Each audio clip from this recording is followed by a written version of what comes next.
Hey guys, welcome to the study with Mayank. मैं हूं आपका मयंक।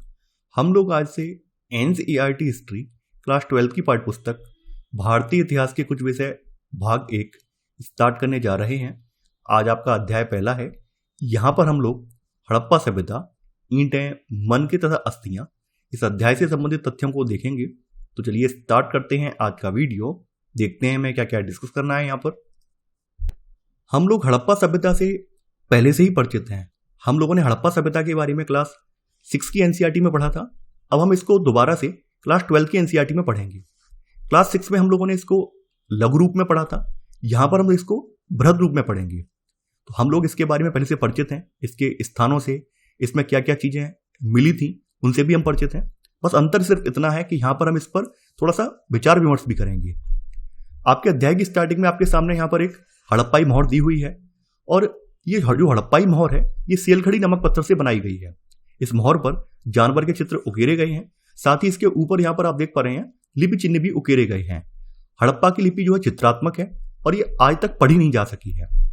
हड़प्पा के लोगों के विषय में हमें जो जानकारी है वो उनके द्वारा छोड़ी हुई पुरावस्तुओं से मिलती है, जैसे उनके आवास, मृदभांड मतलब होता है मिट्टी के बड़े बर्तन, आभूषण, औजार और मोहरों इत्यादि से उनके बारे में हमें जानकारी प्राप्त होती है। पारिभाषिक शब्द स्थान तथा काल।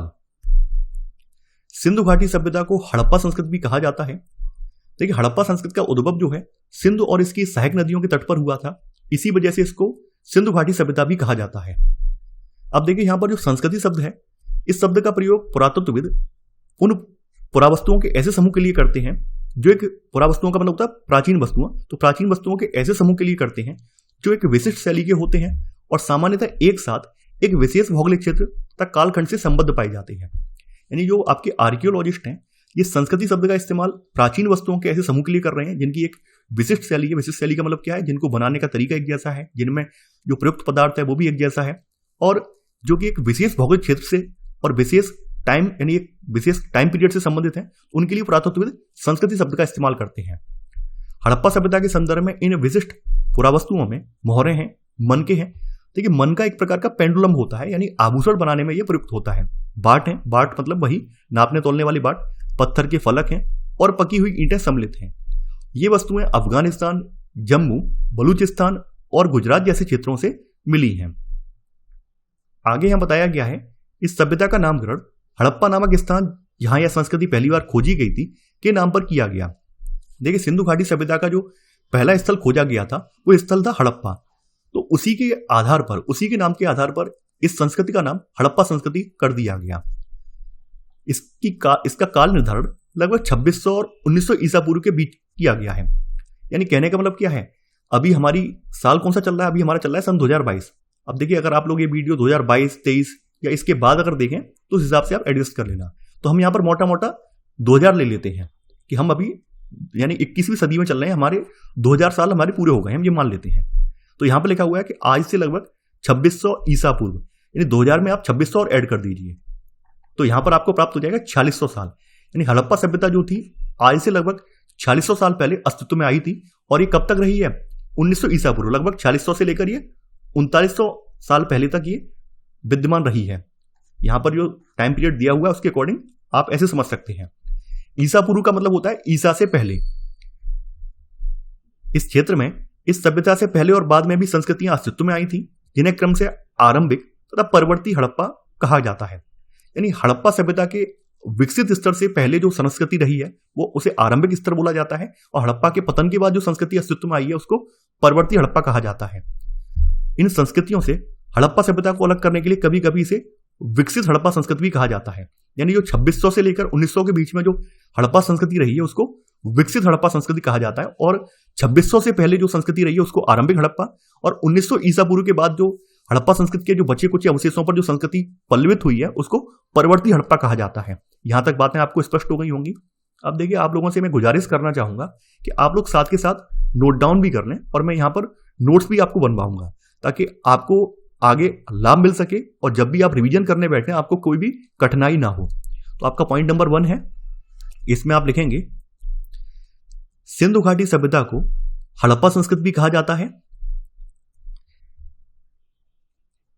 इसी में पहला सब पॉइंट, इस सभ्यता का नामकरण हड़प्पा नामक स्थान जहां यह संस्कृति पहली बार खोजी गई थी के नाम पर किया गया है। इस सभ्यता का नामकरण हड़प्पा नामक स्थान जहां यह संस्कृति पहली बार खोजी गई थी के नाम पर किया गया है। पहले का सेकंड सब पॉइंट, इसका काल निर्धारण लगभग 2600 और 1900 ईसा पूर्व के बीच किया गया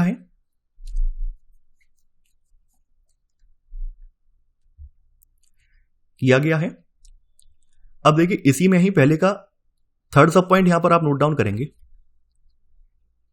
हड़प्पा सभ्यता की पुरावस्तुओं में मोहरें, मनके, बाट, पत्थर के फलक और पकी हुई ईंटें सम्मिलित हैं। विराम, ये वस्तुएं अफगानिस्तान, जम्मू, बलूचिस्तान तथा गुजरात जैसे क्षेत्रों से मिली हैं। तो आपका ये पहले का थर्ड सब पॉइंट हो जाएगा।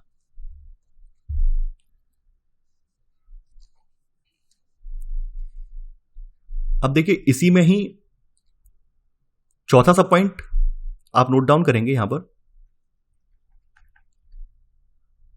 आप यहां पर लिखेंगे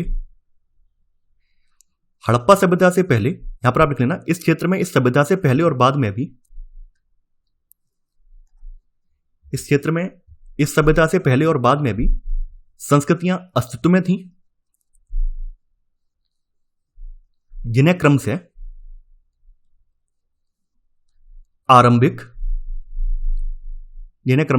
आरंभिक, विकसित हड़प्पा तथा परवर्ती हड़प्पा कहा जाता है। तो यहां पर विकसित हड़प्पा के आगे लगा देना आप हड़प्पा संस्कृति, ब्रैकेट में लगा देना हड़प्पा संस्कृति, ताकि जहां जहां पर विकसित शब्द आए तो आप कंफ्यूज ना हो कि विकसित शब्द किसके लिए इस्तेमाल हुआ है। विकसित शब्द इस्तेमाल हुआ है हड़प्पा कल्चर के लिए, हड़प्पा संस्कृति के लिए, जो कि 2600 से लेकर 1900 ईसा पूर्व के बीच रही है। तो यहां तक बात आपको स्पष्ट हो गई होगी। तो आपके ये पहला पॉइंट यहां पर पूरा हो गया। अब देखिए यहां पर वही सब चीजें बताई गई हैं कि बीसी का मतलब क्या है, बिफोर क्राइस्ट, ये सब आप क्लास 6 में पढ़कर आए हैं। वैसे तो मैं आपको यहां पर स्किप कर सकता हूं, लेकिन मैं यहां पर एक बार फिर से रिवाइज कर दे रहा हूं। अंग्रेजी में बीसी, यानी हिंदी में इसको लिखते हैं ईसा पूर्व, इसका तात्पर्य होता है बिफोर क्राइस्ट। क्राइस्ट का मतलब है ईसा मसीह के जन्म से पूर्व। तो जो भी ईसा मसीह के जन्म से पूर्व घटनाक्रम घटित हुआ है उसको ईसा यानी ईसा पूर्व लिखा जाता है। कभी कभी आप तिथियों से पहले एडी यानी हिंदी में ई लिखा पाते हैं, इसका मतलब होता है एनो डोमिनी। ये नामक दो लैटिन शब्दों से बना है, इसका तात्पर्य ईसा मसीह के जन्म के वर्ष से है। तो यहां पर वही सब चीजें हैं। आमतौर पर आपको जहां कहीं भी लिखा मिलेगा तो ये लिखा मिलेगा ईसा पूर्व, ऐसे करके आप समझ जाएंगे ईसा के जन्म से पहले है। ठीक है। अब देखिए हड़प्पा सभ्यता का आरंभ कैसे हुआ, ये बात यहां बताई गई है।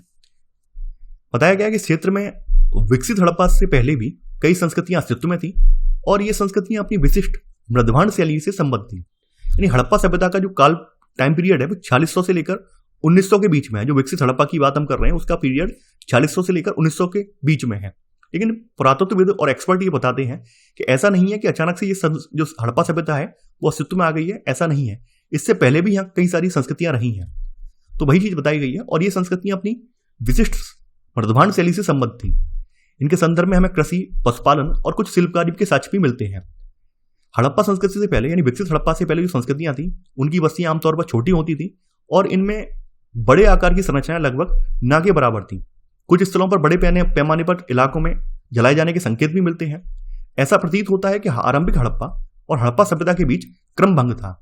यानी पुरातत्वविदों ने यहाँ पर जो एनालिसिस की है, जहां पर जो रिसर्च की है, उसके आधार पर यह बताया है कि जो आरंभिक हड़प्पा है और विकसित हड़प्पा है उसके बीच का क्रम भंग है। तो यहां पर आप लोग क्या करेंगे, अपना पहली हेडिंग इसमें लगा देंगे आरंभ। ठीक है, आरंभ लगा देंगे। इसमें आप आरंभ में सेकंड पॉइंट यहां पे नोट डाउन करेंगे।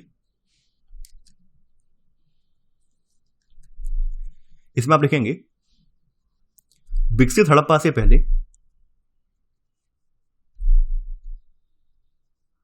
भी कई संस्कृतियां अस्तित्व में थीं। इसी में सब पॉइंट, बस्तियां आमतौर पर छोटी होती थी और इनमें बड़े आकार की संरचनाएं लगभग ना के बराबर थीं।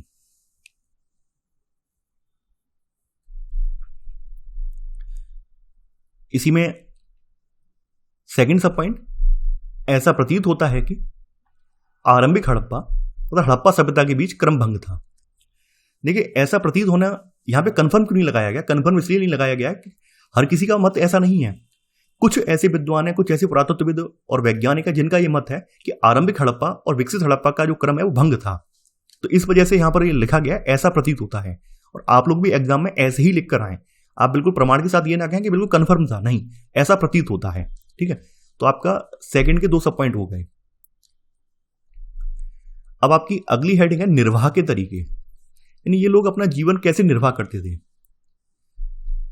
बताया गया कि आपने मानचित्रों में देखा होगा कि विकसित हड़प्पा संस्कृति कुछ ऐसे स्थानों पर पनपी जहां पहले आरंभिक हड़प्पा संस्कृतियां अस्तित्व में थी। हड़प्पा सभ्यता के निवासी कई प्रकार के पेड़ पौधों से प्राप्त उत्पाद और जानवरों, जिनमें मछली भी शामिल है, इनसे भोजन प्राप्त करते थे। इसके अलावा हड़प्पा सभ्यता के लोग खाद्यान्न का उत्पादन भी करते थे। तो यहां पर आप लोग तीसरा पॉइंट यहां पर नोट डाउन करते जाएंगे।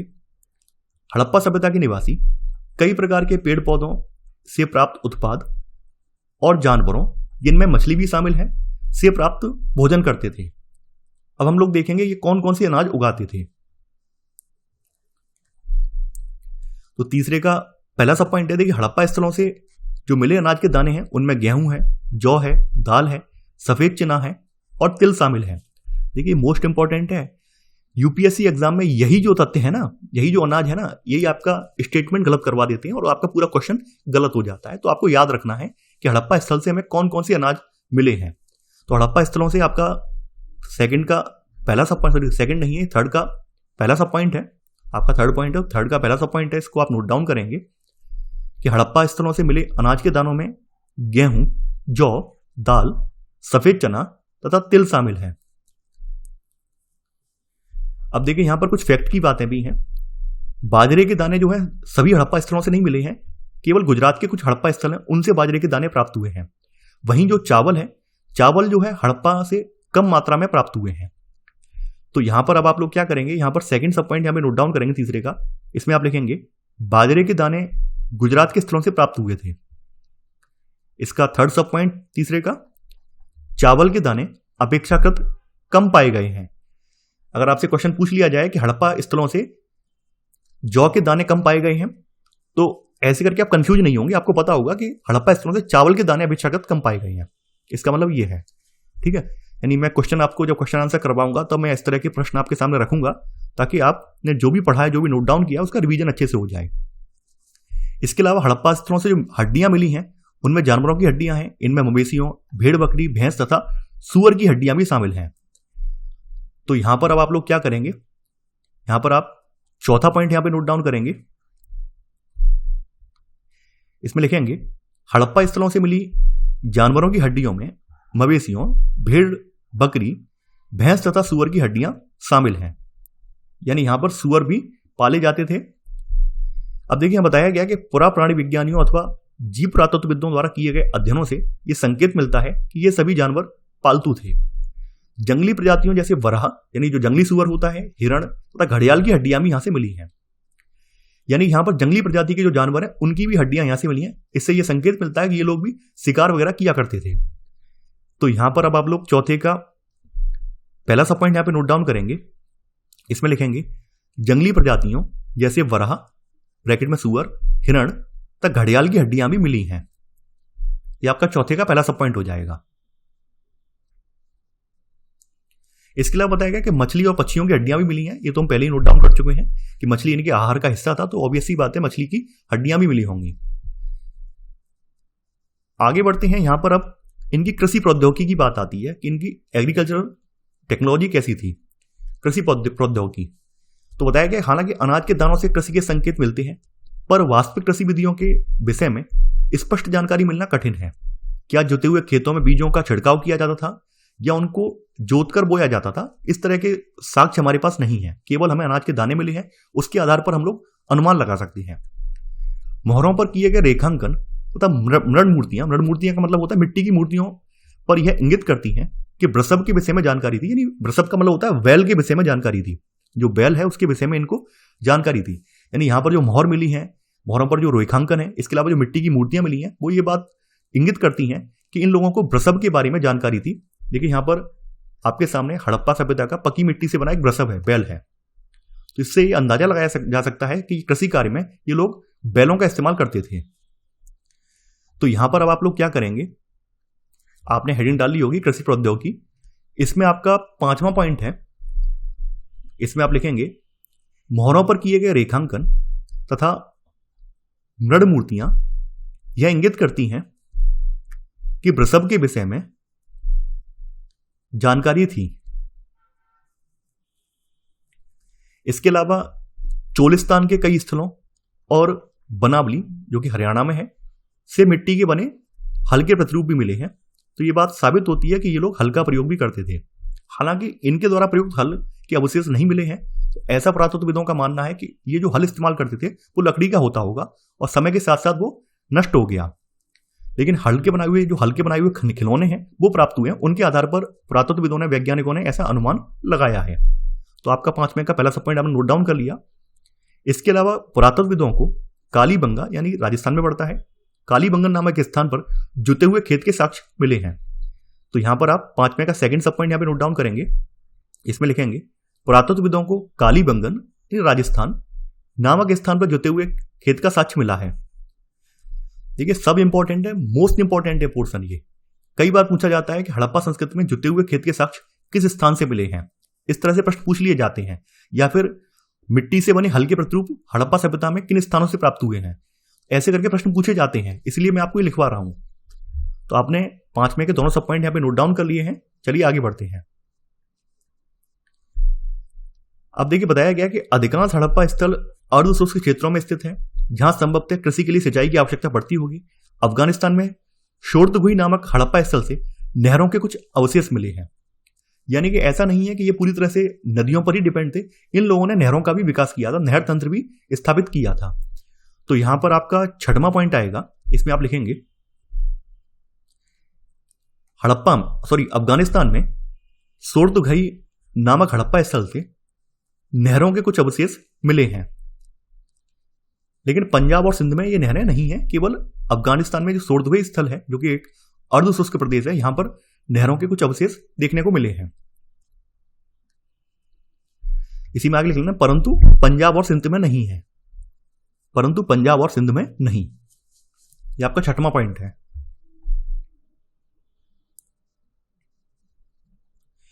इसके अलावा यहां पे बताया गया है, इसके अतिरिक्त धौलावीरा यानी गुजरात में मिले जलाशयों का प्रयोग संभवतः कृषि के लिए जल संचयन हेतु किया जाता था। यानी धौलावीरा में एक जलाशय प्राप्त हुआ है। ये आपके सामने धौलावीरा का जलाशय है, आप इमेज देख पा रहे हैं, काफी बड़ा जलाशय है ये। तो यहां पर अब आप लोग 6वें का पहला सब पॉइंट यहां पे नोट डाउन करेंगे। इसमें आप लिखेंगे धौलावीरा ब्रैकेट में गुजरात में मिले जलाशयों का प्रयोग संभवतः कृषि के लिए जल संचयन हेतु किया जाता था। देखिए जो जो चीजें जहां जहां से मिल रही हैं, जिन जिन स्थानों से मिल रही हैं, उनको आपको याद रखना है। यही सब चीजें, यही सब तथ्य एग्जाम्स में पूछे जाते हैं।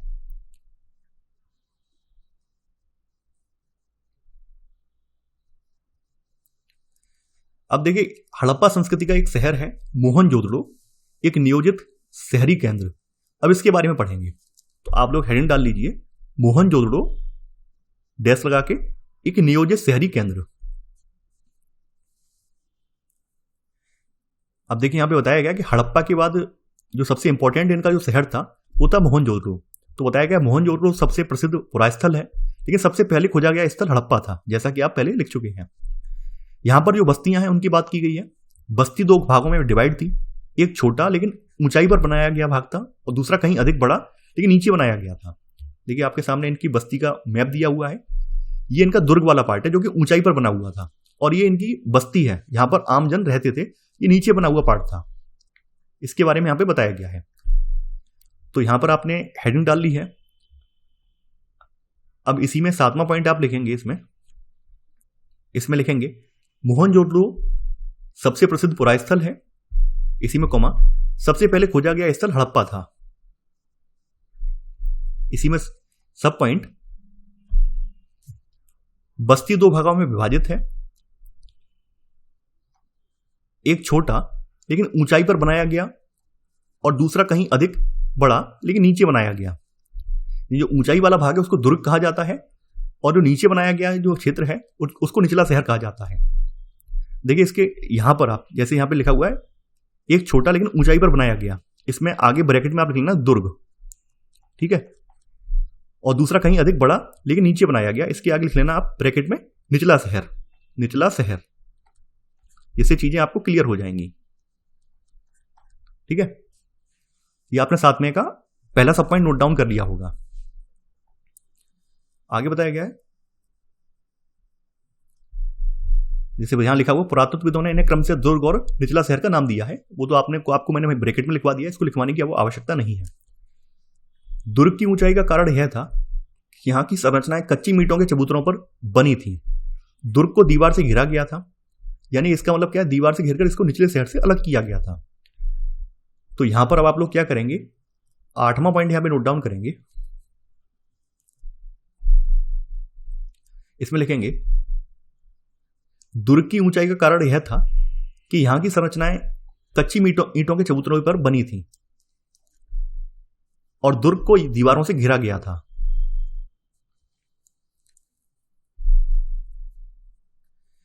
या फिर ऐसे लिख लेना दुर्ग की ऊंचाई का कारण, या पूरा ही लिख लीजिए आप तो ज्यादा बेटर रहेगा कि दुर्ग की ऊंचाई का कारण यह था कि यहां की संरचनाएं कच्ची ईंटों के चबूतरे पर बनी थी और दुर्ग को दीवार से घेरा गया था। इसी में सब पॉइंट निचला शहर भी दीवार से घिरा गया था, जो निचला शहर था वो भी दीवार से घिरा गया था। इसके अलावा कई भवन यहां पर ऐसे मिले हैं जिनका निर्माण ऊंचे चबूतरों पर किया गया था, जो कि एक नींव का कार्य करते थे। यानी कई भवन ऐसे मिले, सभी भवन नहीं है लेकिन कई भवन ऐसे भी मिले हैं जो कि ऊंचे चबूतरों पर बनाए गए थे। तो यहां पर आप 8वें का सेकंड पॉइंट यहां पर लिखेंगे। इसमें लिखेंगे कई भवनों को ऊंचे चबूतरों पर बनाया गया था। आगे बढ़ते हैं। अब देखिए यहां पे कुछ चीजें और हैं। यहां पे बताया गया एक बार चबूतरों के यथास्थान बनने के बाद शहर का सारा भवन निर्माण कार्य चबूतरों पर एक निश्चित क्षेत्र तक सीमित था। इसलिए ऐसा प्रतीत होता है कि पहले बस्ती का नियोजन किया गया था और फिर उनके अनुसार कार्यान्वयन। नियोजन के अन्य लक्षणों में ईंटें शामिल हैं, जो भले ही धूप में सुखाकर अथवा भट्टी में पकाकर बनाई गई हो, एक निश्चित अनुपात की होती थी, जहां लंबाई और चौड़ाई ऊंचाई की क्रम से 4 गुनी और 2 गुनी होती थी। और इस प्रकार की ईंटें सभी हड़प्पा बस्तियों में प्रयोग में लाई गई थी। देखिए हड़प्पा संस्कृति की सबसे खास बात यह है कि जितने भी हड़प्पा के स्थल मिले हैं उन सब की जो ईंटों का आकार है वो एक ही प्रकार का है, यानी कि जिनकी जो लंबाई है 4 गुनी, चौड़ाई 2 गुनी और फिर ऊंचाई, यानी एक इनका निश्चित अनुपात है। और इसी अनुपात की ईंटें जितने भी हड़प्पा स्थल मिले हैं उन सबसे इसी अनुपात की ईंटें मिली हैं। तो यहां पर अब आप लोग क्या करेंगे, यहां पर आप 9वां पॉइंट नोट डाउन करेंगे। अब देखिए यहां पर एक सोचने वाली बात है कि जब हड़प्पा के जितने सभी स्थल हैं, चाहे वो राजस्थान में हो, चाहे वो गुजरात में हो, या फिर अभी वर्तमान पाकिस्तान में या अफगानिस्तान में जो भी स्थल हो, उन सब में एक जैसी ईंटों का होने का मतलब क्या है। इसका एक अर्थ तो ये निकलता है कि यहां पर किसी एक केंद्रीय राजा की सत्ता थी और उसके अनुसार उसने जो मानक बनाए थे उसी मानक के अनुसार निर्माण कार्य हुआ था। एक अर्थ ये भी निकलता है। या फिर ये हो सकता है कि यहां से निकलकर ये लोग जो थे अन्य स्थानों पर फैल गए हों।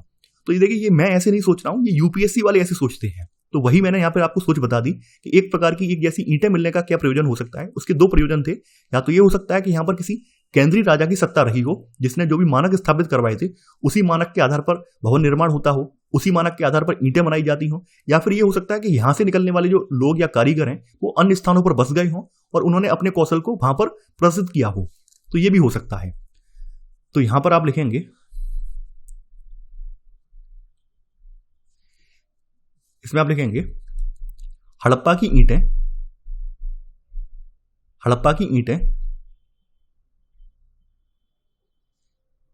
भले ही धूप में सुखाकर अथवा भट्टी में पकाकर बनाई गई हो,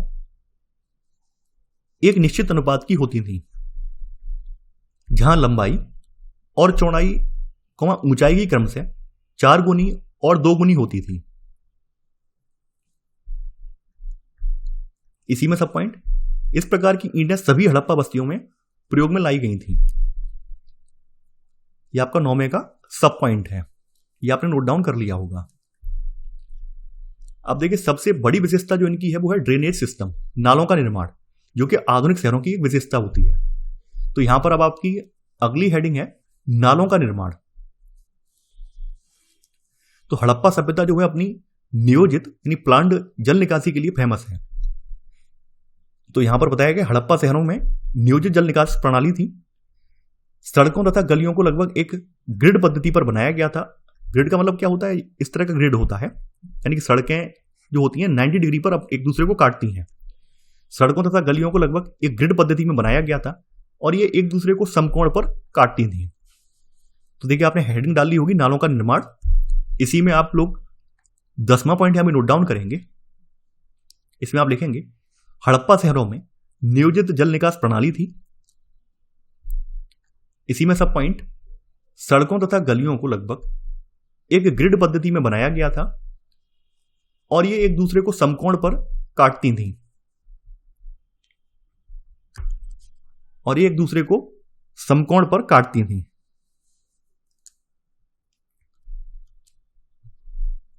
अब देखिए यहां बोला गया ऐसा प्रतीत होता है कि पहले नालियों के साथ गलियों को बनाया गया था और फिर उनके अगल बगल आवासों का निर्माण किया गया था।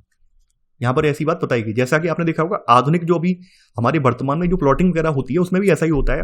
क्या करते हैं, कोई बड़ा सा अगर कोई खेत है तो बड़े से खेत में हम क्या करते हैं, पहले हम सड़क बना देते हैं, इस तरह से सड़कें बना देते हैं, सड़क के आसपास नाली बना देते हैं और बाद में फिर मकान बनाए जाते हैं। तो हो सकता है यहां पर भी ऐसा ही किया गया हो, पहले जो भी स्थान हुए हों उन पर सड़कें बनाई गई हों, नालियां बनाई गई हों और बाद में फिर आवास बनाए गए हों। तो ये सब चीजें प्रतीत होती हैं, कन्फर्म नहीं है, ऐसा प्रतीत होता है। बताया गया यदि घरों के गंदे पानी को गलियों की नालियों से जोड़ना था तो प्रत्येक घर की कम से कम एक दीवार का गली से सटा होना आवश्यक था, जो कि अमूमन थी। अब देखिए दुर्ग की बात फिर से की गई है। हालांकि अधिकांश हड़प्पा बस्तियों में एक छोटा ऊंचा पश्चिमी तथा एक बड़ा निचला भाग पूर्वी भाग है, पर इस नियोजन में विविधताएं भी हैं। धौलावीरा और लोथल दोनों के दोनों स्थल जो है गुजरात में पड़ते हैं। इन जैसे स्थलों पर पूरी बस्ती किलेबंद थी। नहीं, धौलावीरा और लोथल में आपको दुर्ग नहीं देखने को मिलेगा, बल्कि पूरी की पूरी बस्ती जो है वो किलेबंद थी और शहर के कई हिस्से भी दीवारों से घेरकर कुछ अलग किए गए थे। लोथल में दुर्ग दीवार से घिरा तो नहीं था, पर कुछ ऊंचाई पर बनाया गया था। देखिए ये इंपॉर्टेंट फैक्ट है, ये भी आपको लिखना पड़ेगा, क्योंकि ये जो है ये बहुत इंपॉर्टेंट फैक्ट है, इसको आपको लिखना पड़ेगा। तो यहां पर अब आप लोग क्या करेंगे, इसके लिए अब आप लोग नोट लगा देंगे। इसको पॉइंट में नहीं लिखवाएंगे हम लोग, इसको नोट लगा देंगे। इसमें आप लिखेंगे हड़प्पा, अधिकांश हड़प्पा बस्तियों में एक छोटा ऊंचा पश्चिमी तथा एक बड़ा लेकिन निचला पूर्वी भाग है।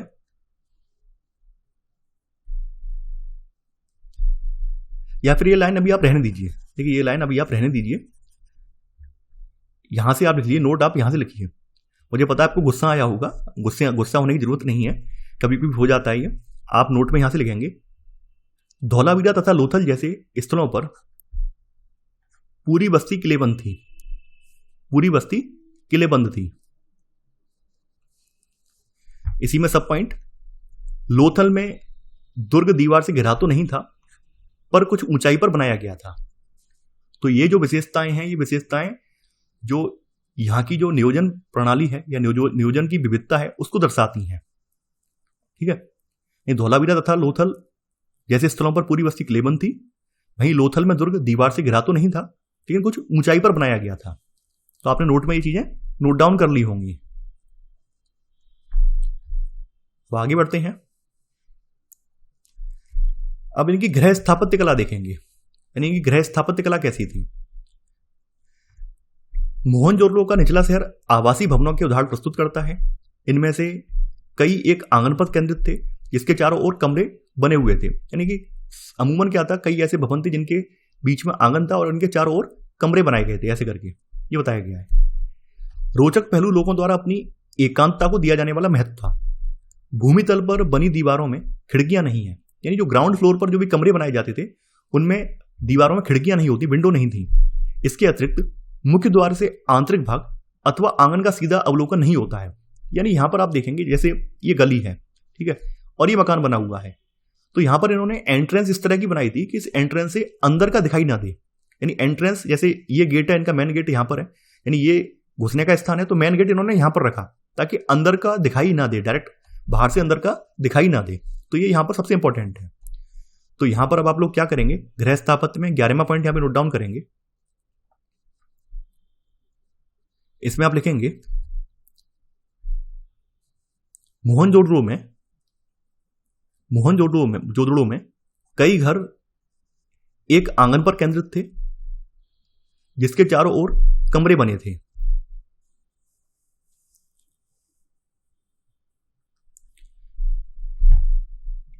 इसी में सब पॉइंट, भूमि तल पर बनी दीवारों में खिड़कियां नहीं है। भूमि तल पर बनी दीवारों में खिड़कियां नहीं है। इसी का सेकंड सब पॉइंट, इसके अतिरिक्त मुख्य द्वार से आंतरिक भाग अथवा आंगन का सीधा अवलोकन नहीं होता है। यानी कि मेन डोर से आप अंदर का भाग नहीं देख पाते हैं। नहीं, मुख्य द्वार से आंतरिक भाग अथवा आंगन का सीधा अवलोकन नहीं होता है। यह आपका 11 का पहला सब पॉइंट।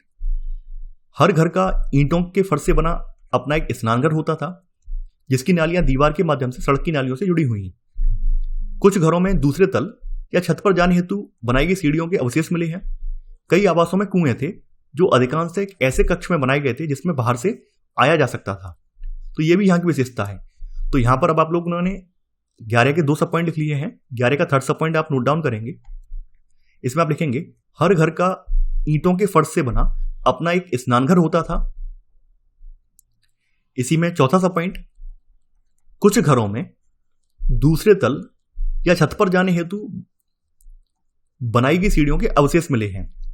यानी कि हड़प्पा के सभी घर 2 मंजिला या 3 मंजिला नहीं थे, बल्कि कुछ घर थे जो कि 2 मंजिला या 3 मंजिला थे।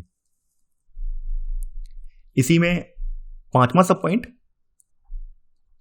कई आवासों में कुएं थे जो अधिकांश से एक ऐसे कक्ष में बनाए गए थे जिसमें बाहर से आया जा सकता था।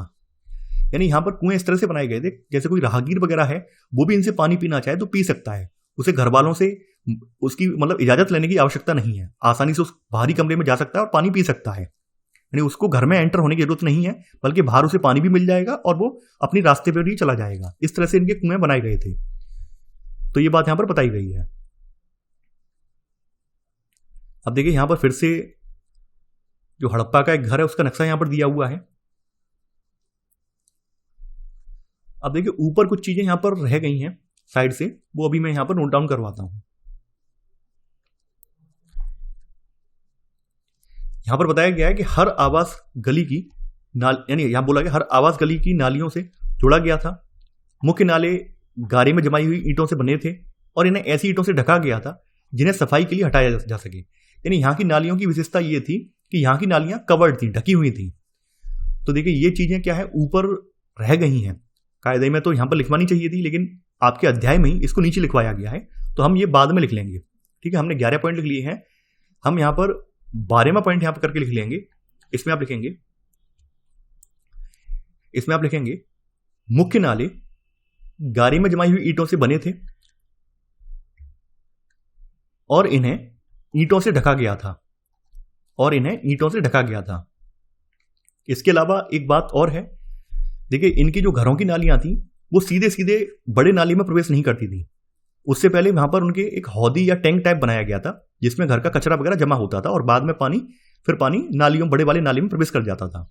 तो घरों की नालियां पहले एक हौदी या मलकुंड में खाली होती थी जिसमें ठोस पदार्थ जमा हो जाता था और गंदा पानी गली की नालियों में फिर बह जाता था।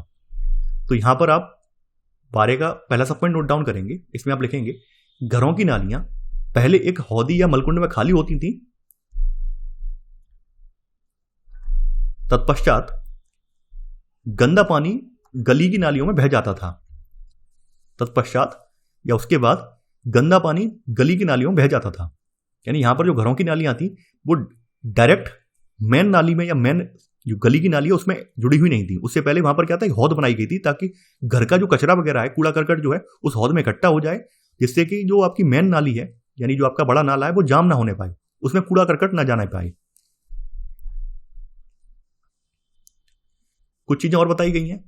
लोथल में आवासों के निर्माण के लिए जहां कच्ची ईंटों का प्रयोग हुआ था, वहीं नालियां पक्की ईंटों से बनाई गई थी। यह भी एक विशेषता है। यानी लोथल में जो आवास बनाए गए हैं वो कच्ची ईंटों के बनाए गए हैं, जबकि वहां की जो नालियां हैं वो पक्की ईंटों से बनाई गई थी। ये इंपॉर्टेंट फैक्ट है और ये आपको नोट के रूप में लिखना है। चाहे तो आप 13वां पॉइंट करके लिख लीजिए। आपका 13वां पॉइंट है, इसमें आप लिखेंगे लोथल में आवासों के निर्माण के लिए जहां कच्ची ईंटों का प्रयोग हुआ था, वहीं नालियां पक्की ईंटों से बनाई गई थी। यह आपका 13वां पॉइंट है।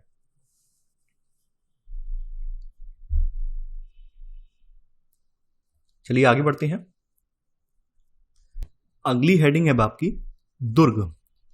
देखिए आपके सामने यहां पर एक दुर्ग का मैप दिया हुआ है कि दुर्ग के भीतर कौन कौन सी संरचनाएं बनी हुई हैं। यहां पर आप देख रहे हैं स्तूप क्षेत्र है, दैवीय मार्ग है आपका ये वाला, एक महाविद्यालय है, विशाल स्नानागार है, माल गोदाम है। देखिए ये जो है मोहनजोदड़ो के दुर्ग का मैप दिया हुआ है। यहां पर जो आपके सामने मैप दिया हुआ है ये मोहनजोदड़ो के दुर्ग का मैप है, जो कि आपके सामने प्रस्तुत किया गया है। तो दुर्ग पर हमें संरचनाओं के साक्ष्य मिलते हैं। तो इन संरचनाओं में आपकी माल गोदाम है। तो माल गोदाम की जो विशाल संरचना है उसमें इसके केवल ईंटों के निचले हिस्से बचे हैं। ऐसा माना जाता है कि इसका जो ऊपरी हिस्सा होगा वो संभवतः लकड़ी का बना होगा, जो समय की मार नहीं झेल पाया और नष्ट हो गया। इसके अलावा इसमें एक विशाल स्नानागार सम्मिलित है। इन दुर्ग में हमें क्या क्या मिलता है, एक तो माल गोदाम और एक विशाल स्नानागार देखने को मिलता है। देखिए यहां पर आपको एक बात और याद रखनी है, विशाल स्नानागार केवल मोहनजोदड़ो से प्राप्त हुआ है, अन्यत्र प्राप्त नहीं हुआ है। केवल मोहनजोदड़ो से विशाल स्नानागार प्राप्त हुआ है। तो यहां पर जो दुर्ग दिखाया गया है, दुर्ग की बात हो रही है, वो मोहनजोदड़ो का दुर्ग है। ये आपको याद रखना है। तो 14वां पॉइंट आप लोग नोट डाउन करेंगे। इसमें आप लिखेंगे दुर्ग पर बनी संरचनाओं में माल गोदाम और विशाल स्नानागार ब्रैकेट में मोहनजोदड़ो, जिससे कि आपको याद रहे कि विशाल स्नानागार कहां पर पाया गया, मोहनजोदड़ो में। तो दुर्ग पर बनी संरचनाओं में माल गोदाम और विशाल स्नानागार ब्रैकेट में मोहनजोदड़ो सम्मिलित हैं। यहां तक आपने नोट डाउन कर लिया होगा। आगे बताया गया कि जो विशाल स्नानागार है, विशाल स्नानागार आंगन में बना एक आयताकार जलाशय है, जो चारों ओर से गलियारे से घिरा हुआ है। यानी कि ऐसे आयताकार ये बना हुआ है और इसके चारों ओर गलियां हैं ऐसे करके। ठीक है। जलाशय के तल तक जाने के लिए इसके उत्तरी और दक्षिणी भाग में 2 सीढ़ियां हैं, यानी 2 तरफ इसकी सीढ़ियां बनाई गई हैं, एक इस तरफ और एक इस तरफ। जलाशय के किनारों पर ईंटों को जमाकर तथा जिप्सम के गारे का प्रयोग करके इसे जलबद्ध किया गया। यानी यहां पर जिप्सम के गारे की इस पर परत चढ़ाई गई है ताकि वाटर की लीकेज ना हो। इसके तीनों ओर कक्ष बने हुए थे, जिनमें से एक में बड़ा कुआं था। यानी इसके 3 ओर, यानी इसके एक साइड, दूसरी साइड और तीसरी साइड यहाँ पे कक्ष बना हुआ था, जिनमें से एक कक्ष में बड़ा कुआं था और जलाशय से पानी एक बड़े नाले में बह जाता था। देखिए ऐसा माना जाता है कि इस जलाशय को भरने के लिए कुएं से पानी निकाला जाता था।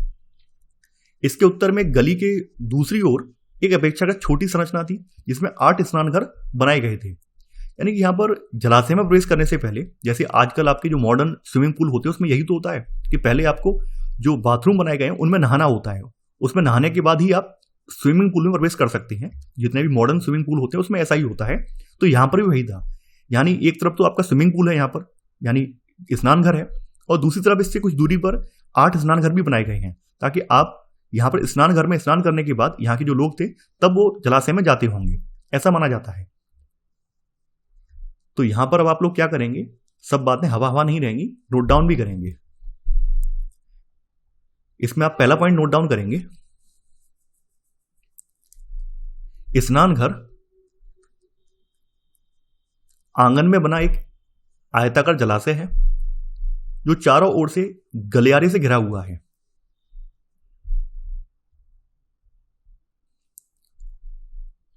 इसमें लिख लेना, इसके उत्तरी और दक्षिणी भाग में 2 सीढ़ियां बनी थी। देखिए ये 15वां पॉइंट कर लीजिए, इसमें 15वां पॉइंट कर लीजिए आप, तो बेटर रहेगा। इसमें लिख लेना आप, विशाल स्नानागार आंगन में बना एक आयताकार जलाशय है, जो चारों ओर से एक गलियारे से घिरा हुआ है। इसका सब पॉइंट, इसके उत्तरी और दक्षिणी भाग में 2 सीढ़ियां बनी थी।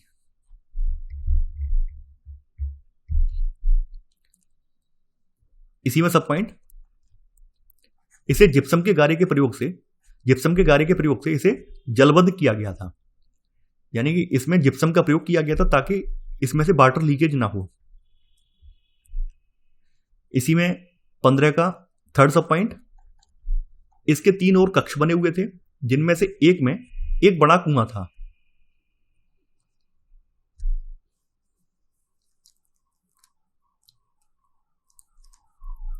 इसमें आप अगला सब पॉइंट नोट डाउन करेंगे 15 में का चौथा सब पॉइंट। इसमें इसके उत्तर में एक गली के दूसरी ओर एक छोटी संरचना थी जिसमें 8 स्नानघर बनाए गए थे। तो ऐसे करके आपको आभास हो जाएगा कि यहां पर जो स्विमिंग पूल या विशाल स्नानागार बनाया गया है वो स्नानागार उसी पद्धति पे बनाया गया है जैसा कि आज के वर्तमान स्नानागार या स्विमिंग पूल बनाए जाते हैं। तो आप समझ सकते हैं कि ये लोग कितने एडवांस रहे होंगे। इसी में 15 का 5वां सब पॉइंट, देखिए इसका प्रयोग जो है किसी विशेष अनुष्ठान के अवसर पर किया जाता था। किसी विशेष अनुष्ठान कोई होता था उस समय स्नान के लिए इसका प्रयोग किया जाता था। तो इसका प्रयोग किसी प्रकार के विशेष अनुष्ठानिक स्नान के लिए किया जाता था। ये आपका 15 का 5वां सब पॉइंट है। तो ये आपके मोहनजोदड़ो के विशाल स्नानागार की विशेषताएं आपने यहां पर लिख ली हैं। आगे बढ़ते हैं। अगली हेडिंग है आपकी शवाधान। देखिए यहां पर जो शव मिले हैं उन शवों में उन मृतकों के साथ जो जो वस्तुएं दफनाई गई हैं उनके अवलोकन के आधार पर पुरातत्वविदों ने यहाँ के लोगों की सामाजिक स्थिति का विवेचन किया है कि यहाँ के लोगों की सामाजिक स्थिति कैसी थी। तो बताया गया कि हड़प्पा स्थलों से मिले शवाधानों में आमतौर पर मृतकों को गर्तों में दफनाया, गर्त का मतलब होता है गड्ढे में दफनाया गया था।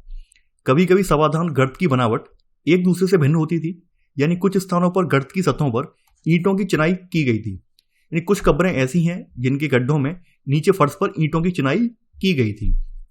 तो यहां पर अब आप लोग क्या करेंगे, 16वां पॉइंट यहां पे नोट डाउन करेंगे। इसमें लिखेंगे हड़प्पा स्थलों से मिले शवाधानों में आमतौर पर मृतकों को गर्तों में, गर्त का मतलब होता है गड्ढा, गड्ढा में दफनाया गया था। इसी में सब पॉइंट, कुछ स्थानों पर गर्त की सतहों पर ईंटों की चिनाई की गई थी। इसके अलावा इनकी जो कब्रों से जो सामान मिला है उसके बारे में भी जिक्र किया गया है। कुछ कब्रों में मृदभांड तथा आभूषण मिले हैं जो संभवतः ऐसी मान्यता की ओर संकेत करते हैं जिसके अनुसार इन वस्तुओं का मृत्युपरांत प्रयोग किया जा सकता था। यानी यहां पर भी ऐसी धारणा प्रचलित होगी कि मरने के बाद जीवन है।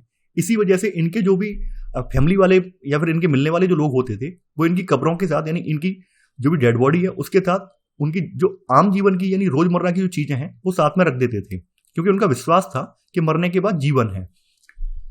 पुरुषों और महिलाओं दोनों के शवाधानों से आभूषण मिले हैं। इससे यह बात साबित होती है कि यहां पर पुरुष और महिला दोनों ही आभूषण पहनते थे। तो यहां पर 16 का सेकंड सब पॉइंट यहां पे नोट डाउन करेंगे। इसमें आप लिखेंगे कुछ कब्रों में मृदभांड तथा आभूषण मिले हैं। इसी में थर्ड सब पॉइंट, पुरुषों और महिलाओं दोनों के शवाधानों से आभूषण मिले हैं। यह आपका 16 का थर्ड सब पॉइंट है।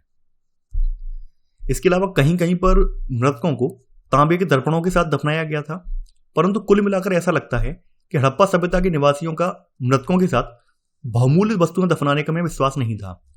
यानी हड़प्पा सभ्यता के जो भी निवासी हैं उनकी जो भी कब्र वगैरह मिली हैं उन कब्रों में बहुमूल्य वस्तुएं नहीं मिली हैं। जो भी वस्तुएं मिली हैं वो रोजमर्रा की वस्तुएं हैं जो कि उनके साथ दफनाई गई हैं। वहीं हम इसके साथ साथ जो मिस्र की सभ्यता है, यानी मिस्र में जो आप देखेंगे बड़े बड़े जो पिरामिड बनाए गए, पिरामिड के भीतर जो कब्रें बनाई गई, तो मिस्र में आप देखेंगे कि वहां पर लोगों की सामाजिक स्थिति के अनुरूप वहां पर जो कब्र वगैरह बनाई गई हैं उनमें उसी प्रकार की वस्तुएं रखी गई हैं। अगर राजा है तो राजा के साथ उनकी जो भी बहुमूल्य वस्तुएं हैं वो शामिल की गई हैं, जबकि हड़प्पा में ऐसा नहीं है। हड़प्पा में आमतौर पर वही चीजें शामिल हैं जो कि रोजमर्रा में इस्तेमाल होती हैं। तो यहां पर आपने 16 का थर्ड सब पॉइंट लिख लिया है। अब इसी में ही फोर्थ सब पॉइंट आप लिखेंगे 16 का, कहीं कहीं पर मृतकों को तांबे के दर्पणों के साथ दफनाया गया था। इसी में 5वां सब पॉइंट, हड़प्पा सभ्यता के निवासियों का मृतकों के साथ बहुमूल्य वस्तुएं दफनाने में विश्वास नहीं था। अब देखिए तांबे का दर्पण जो मिला है वो भी आपके सामने यहां पर दिखाया गया। ये तांबे का दर्पण है। अगली हेडिंग है आपकी विलासिता की वस्तुओं की खोज। अब देखिए यहां पे विलासिता की वस्तुओं की खोज कैसे होगी। पुरातत्वविद उन वस्तुओं को विलासितापूर्ण मानते हैं जिनको बनाने के लिए विशेष श्रम करना पड़ता है, उच्च तकनीकी या उच्च ज्ञान की आवश्यकता पड़ती है। उन वस्तुओं को विलासिता की वस्तुएं मानते हैं। तो यहां पर जो वस्तुएं मिली हैं उनको 2 वर्ग में डिवाइड किया गया है। पहले वर्ग में रोजमर्रा के उपयोग की वस्तुएं हैं, जिनमें चक्कियां हैं, मृदभांड हैं, सुइयां हैं, झावा। देखिए झावा का मतलब होता है स्क्रब, जो आपने देखा होगा आपके घरों में आप जो नहाते टाइम पर जो अब तो आते हैं, अब प्लास्टिक के भी स्क्रब आते हैं या पत्थर का स्क्रब आता है बॉडी को साफ करने के लिए, उसी तरह का झावा होता है। यहां पर जो झावा होता था वो आमतौर पर जो लावा पत्थर है, लावा पत्थर और पानी के मिलने, लावा और पानी के मिलने से जो पत्थर तैयार होता है उसका इस्तेमाल झावा के तौर पर यहां के लोग करते थे। तो यहां पर अब आप लोग क्या करेंगे, यहां पर आप 17वां पॉइंट आप लिखेंगे। इसमें आप लिखेंगे पहले वर्ग में रोजमर्रा के उपयोग की वस्तुएं सम्मिलित हैं, जिनमें चक्कियां, मृदभांड, सुइयां, झावा आदि शामिल है। ये आपके पहले वर्ग की रोजमर्रा की वस्तुएं हैं। वहीं जो विलास की वस्तुएं हैं उनमें फेयांस है।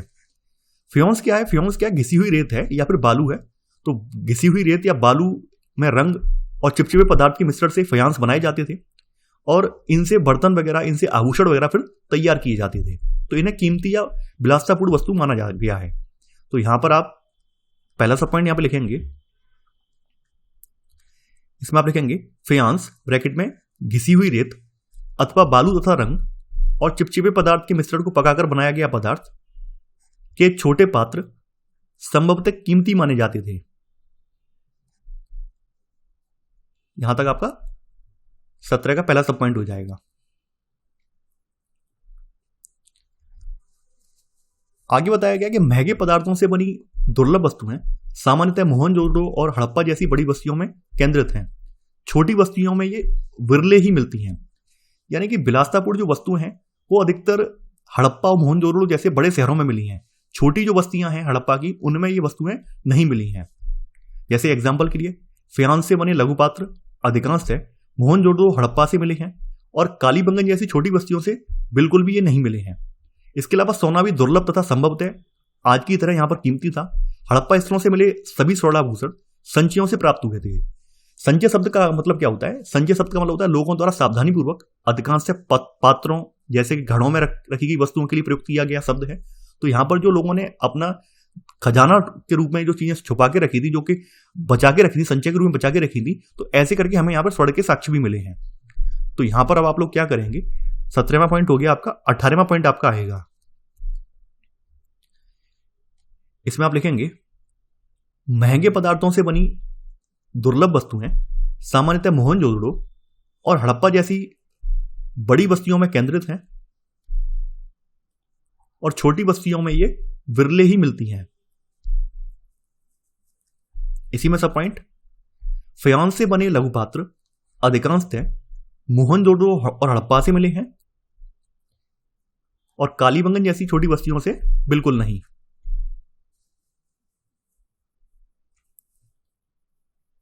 इसी प्रकार इसमें आपका सेकंड सब पॉइंट हड़प्पा स्थलों से मिले सभी स्वर्णाभूषण संचयों से प्राप्त हुए थे। संचय का मतलब क्या था कि ये लोग, जैसे हम लोग अपना खजाने के रूप में अपनी तिजोरी वगैरह में जो अपना बचत रखते हैं, अपने फ्यूचर के लिए कुछ गहने वगैरह बनवा के रखते हैं, उसी तरह से यहां पर भी लोग संचय करके कुछ आभूषण वगैरह, कुछ महंगी धातुओं को रखते थे। तो सोना यहां पर इसी प्रकार रखा जाता था और सोना भी यहां से प्राप्त हुआ है। ये हड़प्पा स्थलों से मिले सभी स्वर्णाभूषण संचयों से प्राप्त हुए थे। तो यहां तक बात स्पष्ट हो गई होगी आपको। तो देखिए इसी के साथ आपका जो पार्ट 1 है ये पूरा हो जाता है।